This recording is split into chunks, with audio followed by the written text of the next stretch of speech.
Students, parents, guardians, and educators, welcome to Education Talk with the Dean Show. I'm your host. I want to dedicate this episode to all the educators around the world who dedicate their lives every day improving the lives of others. I thank you so much for your contribution. One educator in particular that stands out to me, she spent her whole entire life talking about the bond that's missing between educators, students, and families. Dr. Rita Pierson. Let's watch some of her amazing, real, and true inspiring stories on the next Education Talk with the Dean show.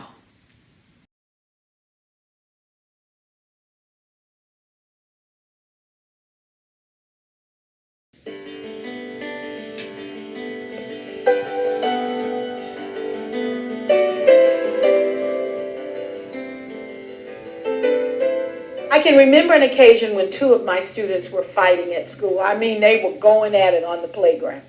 And at the elementary level, children who are fighting have a tendency to get really angry at each other. And if they're little boys, they puff up, because that means you're really tough. And so they were all puffed up, And when I got them to the office, I asked them a terrible question. I said, "What happened?"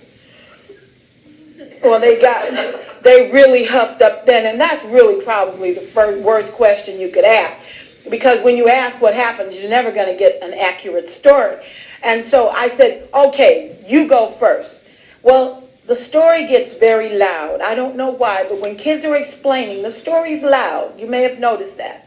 So I said, "Okay, Jack, what happened?" He said, "Well, see, we was playing. Everybody was playing." It's important to include everyone so you're not in trouble by yourself. And he said, "We was kicking. Everybody was kicking. And then he kicked my cousin. And my mama said," I said, "Stop right there." Because I knew we were getting into a hidden rule. The mama rule.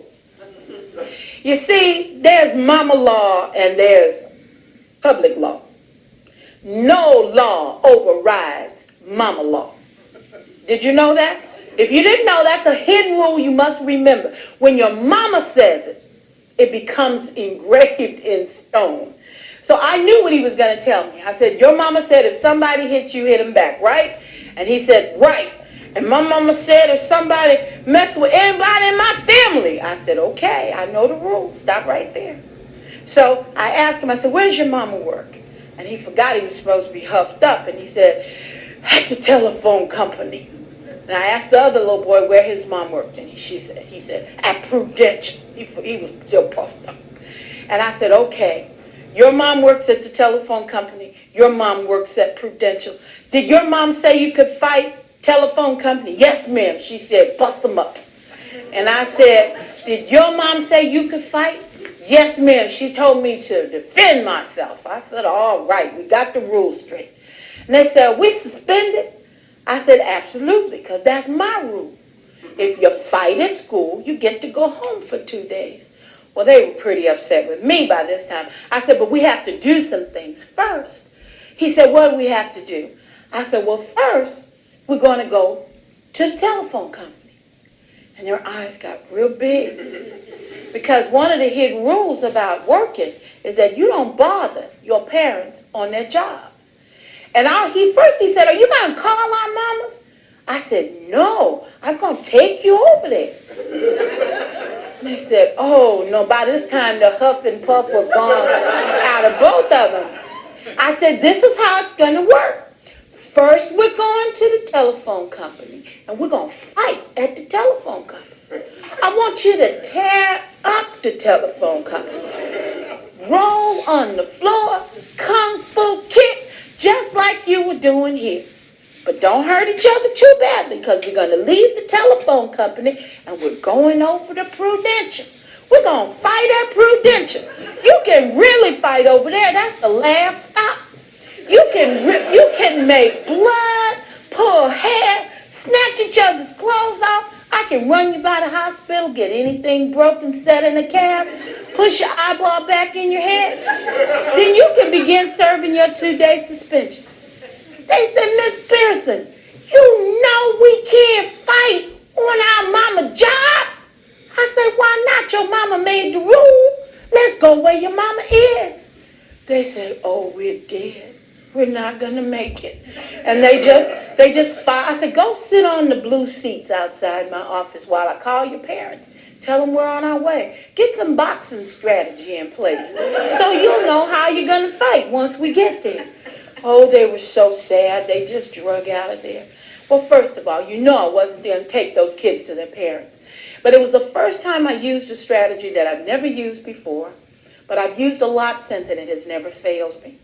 When I called each parent, what I said was, I respect the rules you make for your children at home. You see, there's been a misconception that people who have children don't always make the right decisions about their kids. You see, parents make decisions for their children based on what they know, what they feel will make them safe. And it is not our place to say what they do is wrong. It's our place to say maybe we can add a set of rules that they don't know about. So I began both conversations by saying how much I respected their decisions that they were making for their children, and would they help me. I said, I know you made rules for home, and I promise not to interfere with those. But I need some help. I have 1,200 children in this building, and I have to keep all of them safe. And if everybody fought because their mom said they could, all the children here would be in trouble or hurt. Will you help me? I've never had a parent to tell me no. And I believe it's because I preface it by saying, I respect the rules you've made. And what I give the kids, in addition to their parents, is an opportunity to develop a second set of rules. Many times, to explain this point even further, I've asked parents, would you go on your job and punch a coworker because they disagreed with you? And of course, most of them said, no way. And I asked why, and they said, we'd lose our jobs. And I said, and I want kids to understand that the same concepts apply on their job, which is school. So we need to learn different ways of handling conflict, because fighting is not always an option. Two sets of rules, one set of rules for home, another set of rules for school. As a school administrator, a parent came to me one day and was very upset with me. She said, you know, you're holding my child accountable for a principle that we don't practice at home. And I said, I'm sorry, please explain.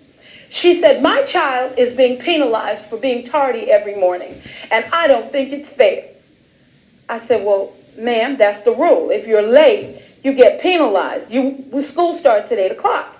She said, but I'm raising my child in a natural environment. There are no alarm clocks in my house. We all wake up when our body clocks naturally awaken us. I said, okay. She said, and so the district is in violation of my policy by saying that my child is late. He should not be penalized because we are being raised to adjust to our own biological needs. And I said, that's a good idea. Now, to be honest, I had something to do. I was busy that morning, and she was talking a very long time. And finally, I said to her, okay, ma'am, since your son's being raised naturally, and that's good, I want you to raise him naturally the way you should. So tomorrow morning, when your child's natural body clock awakens him, send him to school.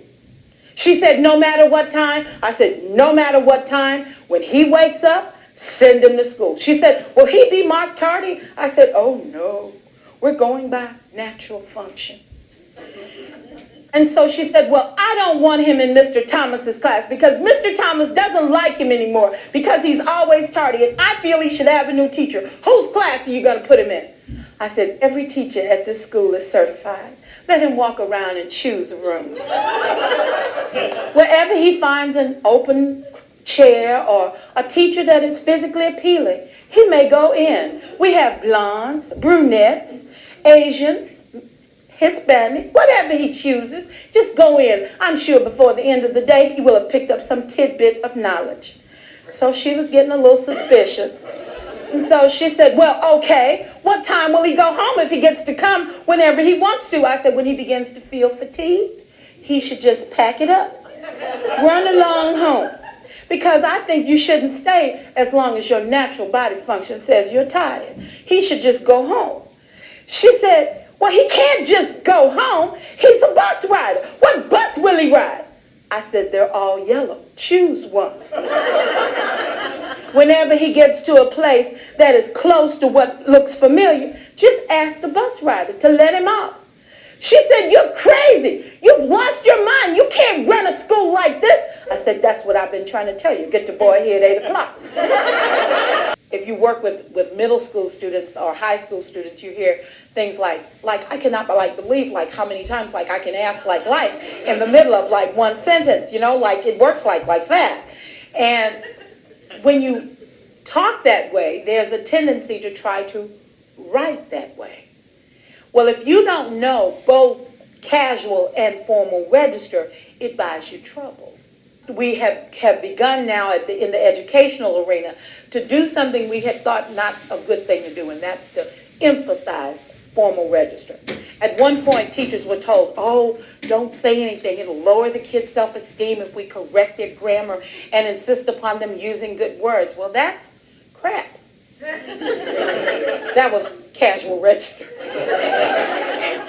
I'm going to tell you two stories and you can see the difference. I'll tell you one in casual register. It's a story about a little boy on Ritalin, and you have to help me out. Are you ready? Do you know Miss Johnson came over to our house last night at 3 o'clock in the morning? Yes, she did, at 3 o'clock in the morning. And guess what she wanted? She wanted to borrow my mama's car. That's what my mama said. My mama said, you borrow sugar, but you do not borrow a car. And so she just stayed and stayed. Miss Johnson just stayed, and my mother had to get up early because my daddy works at the Metro. Your daddy work at the Metro? My daddy works at the Metro, and he got my mama that car at the credit union because, you can get good deals at the credit union if your daddy worked for the Metro. So he got my mama a 1995 Chrysler Suburban or something like that. But anyway, my mama really likes her car, so that's why she wouldn't let Miss Johnson borrow. But Miss Johnson didn't go home after my mama said she couldn't borrow a car. She just stayed and stayed. And since my daddy had to go to the Metro at 4:30, she said it was okay. But when she was still there when the Today Show came on, my mother was kind of tired, and she only gets to stay home on Wednesdays because Wednesdays is when she watches Young and the Restless. You watch Young and the Restless? My mama said, how many times can Victor marry Nikki? Anyway, she was really getting tired, and so after Miss Johnson had been over to our house for a long time, the school called, and my mother answered the phone, and they asked to speak to Miss Johnson, and my mother said, Miss Johnson does not live here. Miss Johnson said she had her phone calls forwarded over to our house, and my mother said, that's taking a lot of liberty to have your phone forwarded to somebody's house when you don't really ask them to do that. But anyway, my mother's a good person, and since it was the school, she took the call, and so they wanted her to come and pick up Jack. You know Jack? Jack ever been to your house? Jack touches everything in your living room, and he touched my mama's dog. The dog's head go up and down like this. She got it from the hemisphere in 1965. It was very dear to her. And he broke the dog's head off, and now the dog's head is on with super glue. We put it on with you're not supposed to be able to see through the super glue, but you can see the super glue. And my mother said she was going to write the super glue people a letter because they said you wouldn't be able to tell that it was broken, but you can see that it was broken because now his head moves like this. It won't move up and down like it used to. And so my mother was very mad about that because Jack broke up everything in the living room, but she was really mad because he broke a dog from the hemisphere that she got in 1966. And so then the school wanted her to come and pick up Jack, and so then she said she didn't have a car, and my mama said, do I look like Yellow Cab? But because she was very nervous about Jack being in school, she took her to school, and guess what happened when we got to school? It was an ambulance parked in front. My mama said, that boy killed somebody. But the ambulance driver was really good looking. My mama said he was really fine. I asked her how she knew. She said she was blind. She wasn't blind and she wasn't dead, so she could look very good and see he was good looking. And so she said that he was very good looking and he had big muscles and everything. He kind of looked like Sly Stallone, and my mother loves Sly Stallone. Did you see him in Rambo? He was very good in Rambo. He held a gun and it went like this, and all the bullets fell out. My mother thought that was really sexy. She told my daddy that, but he was not impressed. And so then we got to the school, and she was looking at the ambulance driver, but my mother went on in the school, but Miss Johnson stayed out there to talk to the ambulance driver. My mother wanted to know why she didn't go in, because after all, it wasn't her kids who had been called. It was about Miss Johnson's kids. So when she went in the office, she said, I am not Jack's mother. I brought her over here, but she is outside talking to the ambulance driver, and we don't know why the ambulance is his, but I can guess. I'm Marcus and Kevin's mother. You know Marcus and Kevin? I'm a very good mother, and I don't ever have any trouble with my children. And so when I come up here, I'm coming up here just to volunteer. But I brought Miss Johnson up here because, you know, I'm a good neighbor. And so anyway, the principal came out and said that Jack had been very disruptive at school and that he had torn up everything. And you should have seen the principal's office. Everything in there was cockeyed. And they called the ambulance because Miss Johnson didn't get there in time. You know why she didn't get there in time? She had to go home and change her clothes. She put on a skirt that was so tight, she had to walk down the steps like this. And that's why she couldn't walk very good, and that's why she couldn't get into school real fast. Plus, she was talking to the ambulance driver. So then they took Jack to the hospital. And Miss Johnson was supposed to ride in the back. But guess where she rode?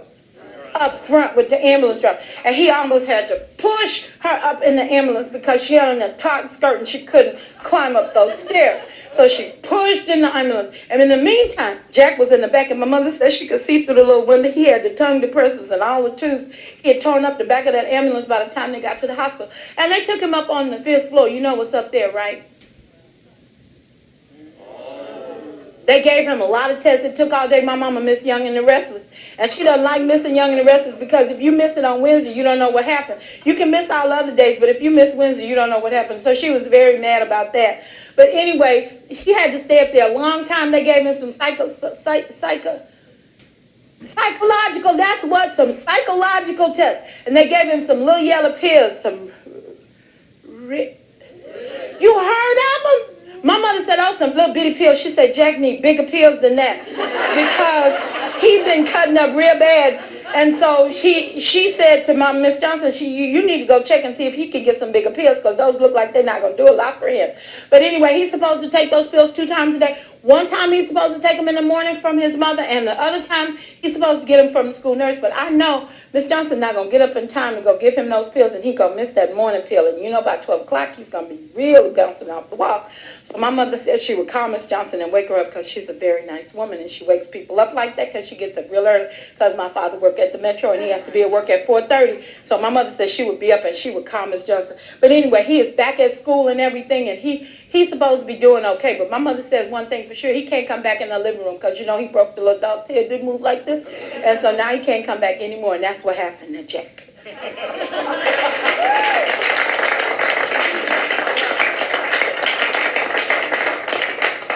Now, what was the beginning of that story?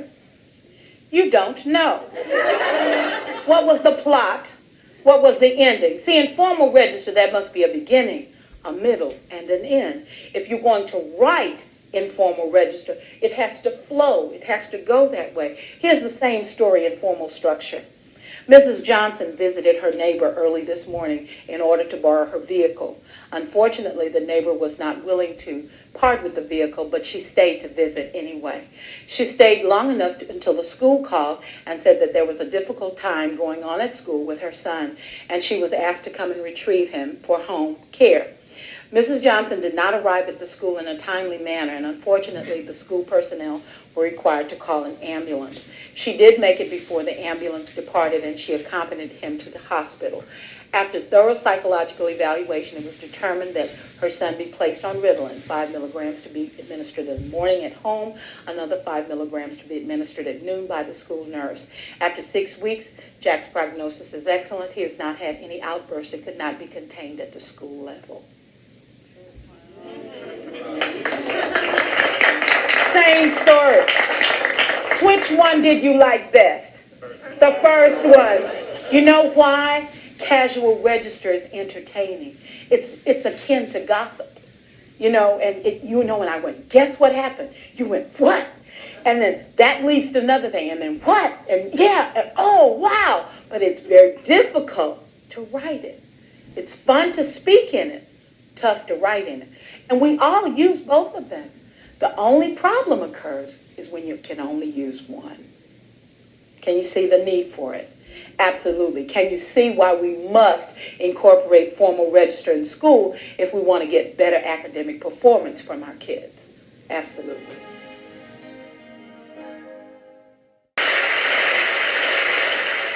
I have spent my entire life either at the schoolhouse, on the way to the schoolhouse, or talking about what happens in the schoolhouse. Both my parents were educators. My maternal grandparents were educators. And for the past 40 years, I've done the same thing. And so needless to say, over those years, I've had a chance to look at education reform from a lot of perspectives. Some of those reforms have been good. Some of them have been not so good. And we know why kids drop out. We know why kids don't learn. It's either poverty, low attendance, negative peer influences. We know why. But one of the things that we never discuss, or we rarely discuss, is the value and importance of human connection. Relationships. James Comer says that no significant learning can occur without a significant relationship. George Washington Carver says all learning is understanding relationships. Everyone in this room has been affected by a teacher or an adult. For years, I have watched people teach. I have looked at the best and I've looked at some of the worst. A colleague said to me one time, they don't pay me to like the kids. They pay me to teach a lesson. The kids should learn it. I should teach it. They should learn it. Case closed. Well, I said to her, you know, kids don't learn from people they don't like.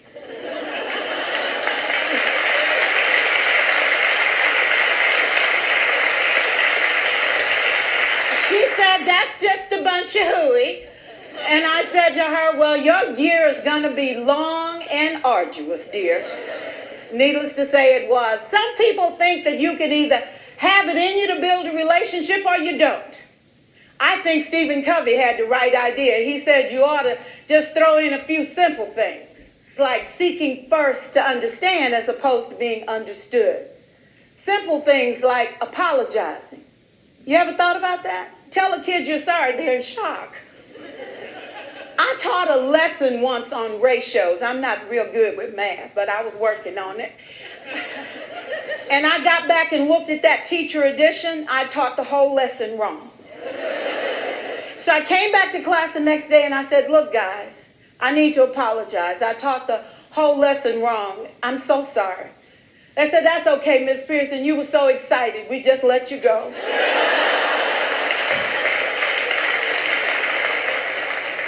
I have had classes that were so low, so academically deficient that I cried.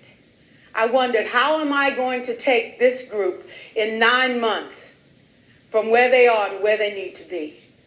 And it was difficult. It was awfully hard. How do I raise the self-esteem of a child and his academic achievement at the same time? One year I came up with a bright idea. I told all my students, you were chosen to be in my class because I am the best teacher and you are the best students. They put us all together so we could show everybody else how to do it. One of the students said, really? I said, really? We have to show the other classes how to do it. So when we walk down the hall, people will notice us. So you can't make noise. You just have to strut. And I gave him a saying to say, I am somebody. I was somebody when I came. I'll be a better somebody when I leave. I am powerful and I am strong. I deserve the education that I get here. I have things to do, people to impress, and places to go. And they said, yeah. You say it long enough, it starts to be a part of you. And so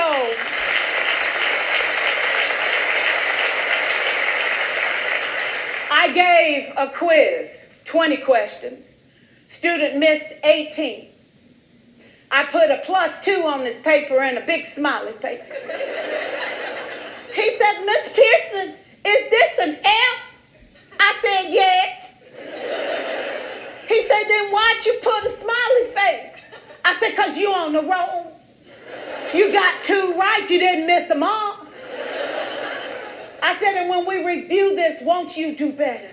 He said, yes, ma'am, I can do better. You see, -18 sucks all the life out of you. +2 said, I ain't all bad.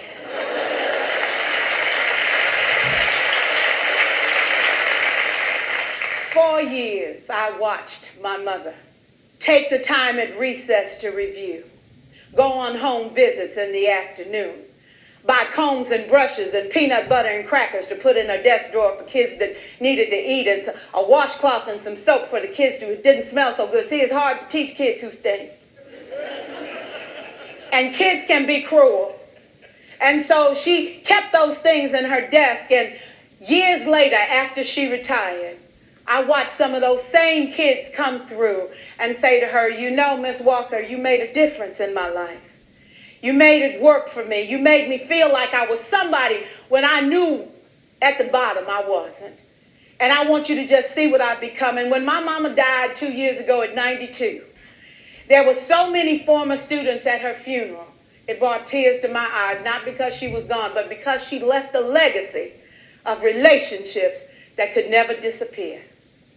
Can we stand to have more relationships? Absolutely. Will you like all your children? Of course not. And you know your toughest kids are never absent. Never. You won't like them all, and the tough ones show up for a reason. It's the connection. It's the relationships. And while you won't like them all, the key is they can never, ever know it. So teachers become great actors and great actresses, and we come to work when we don't feel like it, and we listen to policy that doesn't make sense, and we teach anyway. We teach anyway because that's what we do. Teaching and learning should bring joy. How powerful would our world be if we had kids who were not afraid to take risks, who were not afraid to think, and who had a champion? Every child deserves a champion, an adult who will never give up on them, who understands the power of connection and insists that they become the best that they can possibly be. Is this job tough? You betcha. Oh God, you betcha. But it is not impossible. We can do this. We're educators. We're born to make a difference. Thank you so much.